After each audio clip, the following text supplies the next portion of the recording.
All right, welcome to the show and happy Monday. We're going to be starting out with what I would say is some really good news. I know we don't cover good news. Oh my gosh. And Luna just threw a toy almost up onto me. Anyways, if you hear commotion in the background, it is Luna. As soon as I hit record, she just goes crazy. Anyways, as I was saying, it's a rare instance that I'm covering good news.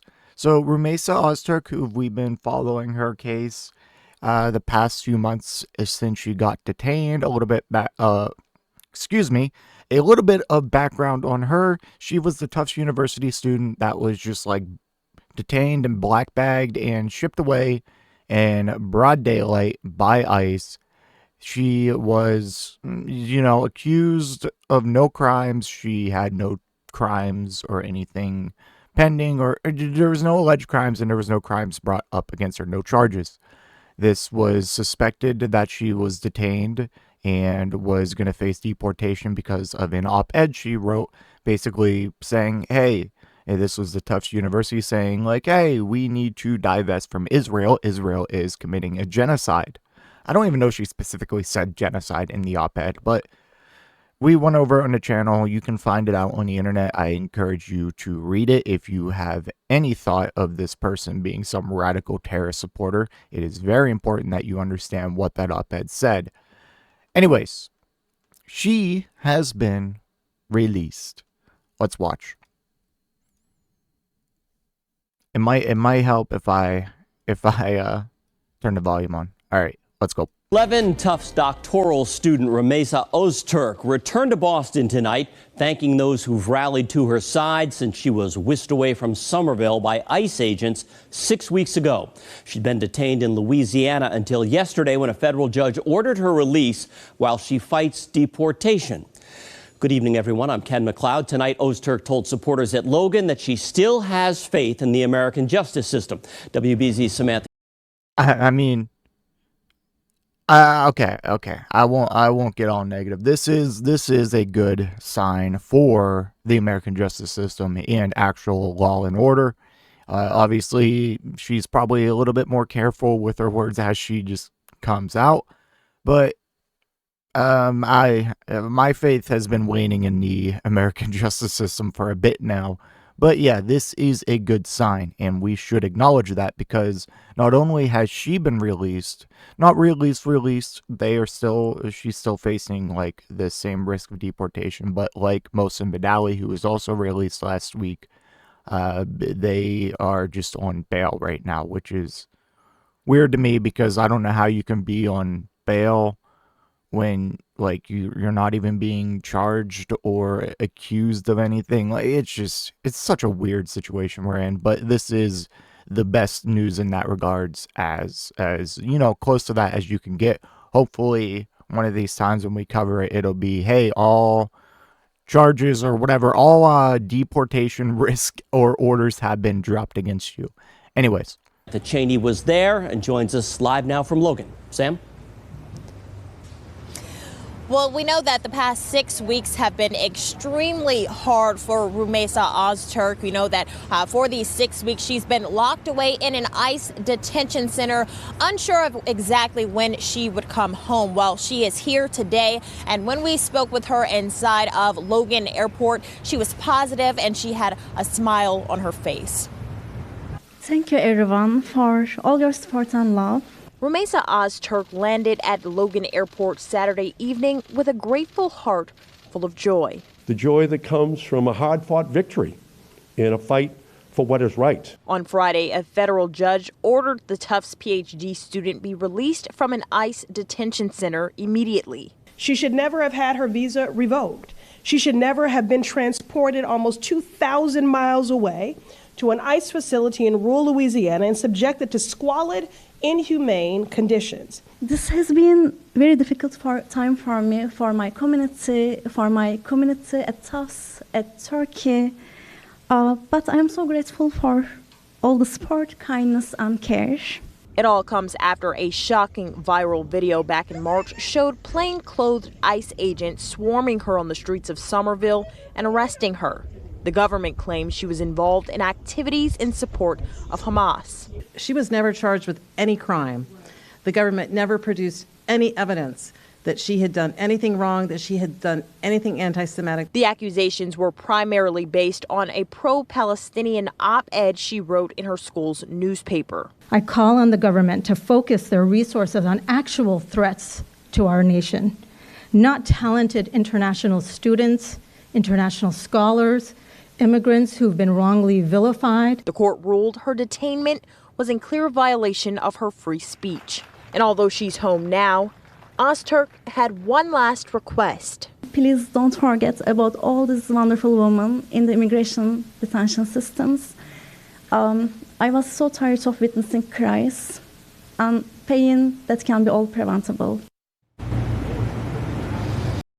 Yeah, so great news. I'm glad that she is currently released, and I hope everything regarding her case and Mohsen Mahdawi's case, who we're about to jump to now, it just goes good. Any risk or chance of deportation for either of these people should be zero, because neither has done anything wrong. And again, in case if you're wondering, like, all right, if they haven't committed any crimes or had actually done anything, then what's the grounds for the deportation? I don't know what the act or provision or whatever it is, but there's some act out there that basically, under the discretion of the Secretary of State, Marco Rubio, he can basically deport anyone he wants if he can say that they pose like a foreign policy risk, or have their actions would have adverse foreign policy repercussions.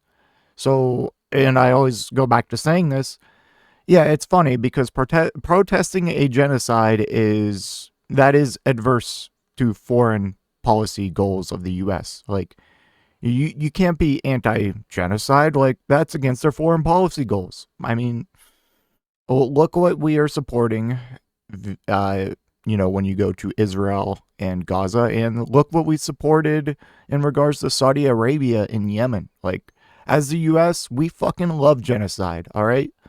Like, Jesus Christ. And then an update from CBS News as well about Colombia activist Mohsen Mahdawi, who can remain free from custody while suing over detention. Let's watch this video. Excellent 3-minute summary of this kind of case put together by CBS. And we're actually going to hear from the correspondent who interviewed Mohsen Mahdawi the day before his detention and actually was there with him when he got detained. Because what happened, he was honeypotted by the U.S. government. He is a legal permanent green card resident, and he was actually in the process of getting his U.S. citizenship. And he's been in that process for years, and he's been kind of in limbo. I mean, anything like that, it takes a while. It's a long process. And one of his friends, Mahmoud Khalil, had gotten detained and arrested. Mohsen Mahdawi kind of went into hiding. He didn't leave his house. He was afraid, reasonably so. And then he gets an email saying, hey, come to, I think it was an immigration office, to come and complete your interview for your U.S. citizenship. And he was interviewed the day before by the correspondent we'll see in this video. He's like, this doesn't seem right. Like, I feel like I'm going to go there and get arrested. And she went with them, and guess what? He went there and got arrested. They honeypotted him. And like Rumeysa Ozturk, there is no charges, no alleged crimes, nothing.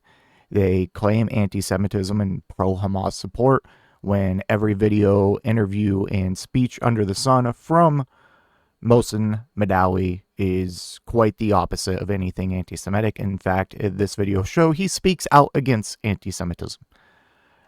So, with that being said, let's watch this video. An immigrant who's here legally, Columbia student Mohsen Mahdawi, is speaking up as he faces his own deportation fight. Now, he's being targeted for removal by the Trump administration. Why? For protesting the war in Gaza.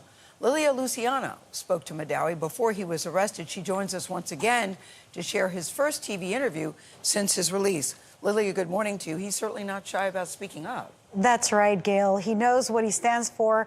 He spent 16 days in detention, and he told us he was prepared to spend a year imprisoned. He never lost hope, and now he wants to send a message that democracy guarantees the rights of every citizen, especially minorities. My release, my freedom, signals a light of hope. It's not about Palestine, really, or about democracy. It is about human rights. Mohsen Mahdawi says his confidence in democracy was affirmed last week when a federal judge ordered his release from a detention facility, saying it would have a chilling effect on free speech. Do you remember what you felt at that moment? Yeah, I felt I was reassured in my heart of the belief that justice will prevail and the justice system is functioning. Mahdawi is Palestinian and a green card holder. This is ICE.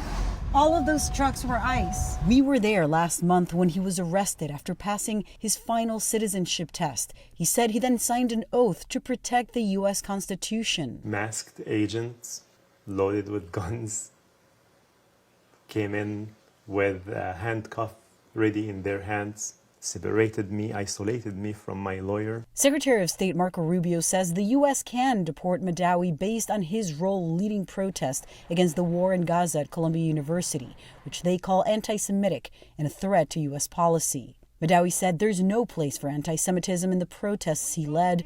This video shows him denouncing anti-Semitic hate speech. And shame on the person who calls them Jews. Shame on him. And do you plan to protest? All right, now go ahead, Marco Rubio. Release me some clips of Mohsen Mahdawi being anti-Semitic. Go ahead, because we can give you a dozen clips of the exact opposite. Again. With no question. As long as there is injustice in this world, my heart, my mind, and my body is dedicated to uplift the injustice.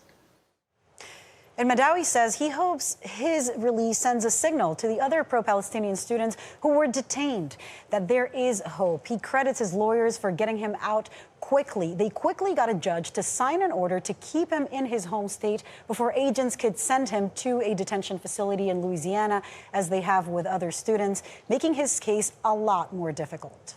He has very good attorneys, apparently, because that doesn't seem to be the case for a lot of people. Yeah, and there was chance, too. He missed the flight by 9 minutes. That's how they got the judge to sign that order. Wow. That's crazy. Like, how close he was to being shipped away to Louisiana. Like, like some of these others, what they do is they'll arrest you, no matter where they arrest you, they'll arrest you in Vermont or New York. And then they'll claim, hey, the detention centers around us, they don't have any beds left. We have to bring them to Louisiana. That's their excuse all the time. And then every single time you look, that's the exact opposite. Normally there are beds available. They just want to move them to Louisiana because they have immigration judges there that will give them favorable rulings. And it also causes this like weird legal gray area where they have trouble challenging their detention and fighting for their release because they have to fight that they have to fight for that in the jurisdiction that they were arrested in. It's like, well, asshole, you just shipped me to a state like a couple hundred miles away. Like, what am I supposed to do? So, anyways, this is just great that they are now on bail. Real quick, a federal appeals court on Friday said Columbia student Mohsen Mahdawi can remain released from immigration custody while a legal challenge to his detention moves forward, denying a request from the Trump administration to allow immigration officials to re-detain Mahdawi. So yeah, they tried to say, hey, we want to re-detain him, like we want him back in custody, and luckily that has been denied, and so far the government is actually following through on this order. Same with Rumeysa Ozturk. So this is all very good stuff, and it gives me a little sliver of hope. But remember, there are hundreds, if not thousands, of students who have already been kind of deported under the radar. Unfortunately, they just didn't have the profile of these cases.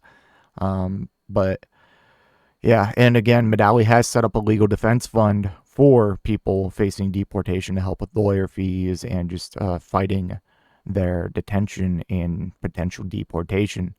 So that's all stuff to keep in mind as well, and hopefully that makes a difference, as I'm sure it will. Anyways, let me know what you think in the comment section down below, and I will see you in the next one. If you made it to this point in the video, I just want to give a special thank you. If you enjoyed it, please hit that like button down below, and if you really enjoyed it, maybe consider hitting that subscribe button while you're down there. I want to hear your thoughts in the comment section. I will try to reply to any and all comments that I can. Until next time, watch that video on screen.